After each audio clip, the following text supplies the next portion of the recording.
KPC chairman ಅಂದ್ರೆ ಸಾವಕಾರ್ ಶಿಕ್ಷಕರಪ್ಪ ಇದು ಏನಿವತ್ತು ಅಮಾನತಾಗಿದ್ದಾರೆ.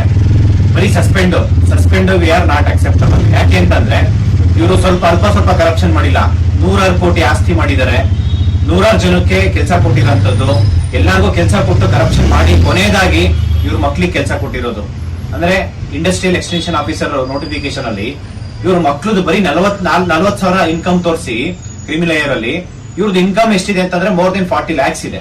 ಮತ್ತೆ ಇವ್ರದ್ದು ಆಸ್ತಿ ನೋಡಿದ್ರೆ ನೀವು ಇಡೀ ಕರ್ನಾಟಕದಲ್ಲಿ ಯಾವ ಪೊಲಿಟಿಷಿಯನ್ಸ್ ಗಿಂತ ಏನ್ ಕಡಿಮೆ ಇಲ್ಲ, ಅಷ್ಟು ಆಸ್ತಿ ಮಾಡ್ಕೊಂಡಿದ್ದಾರೆ. ನಾವು ಇದನ್ನ ಕಂಟಿನ್ಯೂಸ್ ಆಗಿ ಗವರ್ನರ್ಗೆ ಮನವಿ ಕೊಟ್ಟಿದ್ವಿ, ಲೋಕಾಯುಕ್ತಗೆ ಮನವಿ ಕೊಟ್ಟಿದ್ವಿ. ರೀಸೆಂಟ್ಲಿ ಅಂದ್ರೆ ಒಂದು 10-15 days back Vidhana Soudha police station ಅಲ್ಲಿ FIR ಮಾಡಿಸಿದ್ವಿ. ಅದು ಪ್ರಿಲಿಮಿನರಿ ಎನ್ಕ್ವೈರಿ ನಡೀತಾ ಇತ್ತು. KPSC ಗೆಲ್ಲ ಡಾಕ್ಯುಮೆಂಟ್ಸ್ ಕೇಳಿದ್ರು.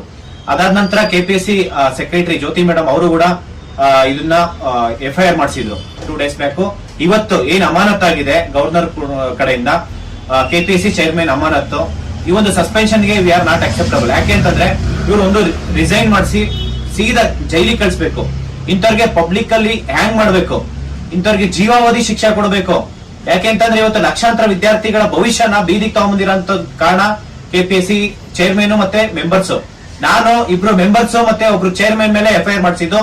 ಮತ್ತೆ ಅವ್ರ ಮಕ್ಕಳು ಅವ್ರ ಮಕ್ಕಳು ಆದಾಯ ಇನ್ಕಮ್ ಏನು 40,000 ಕೊಟ್ಟು ನೀವು ಲಿಸ್ಟ್ ಅಲ್ಲಿ ಹೆಸರು ಬಂದಿದೆ, ಇಂತ ಇಬ್ರು ಮಕ್ಳಿಗೂ ಜೈಲಿಗೆ ಕಳಿಸ್ಬೇಕು.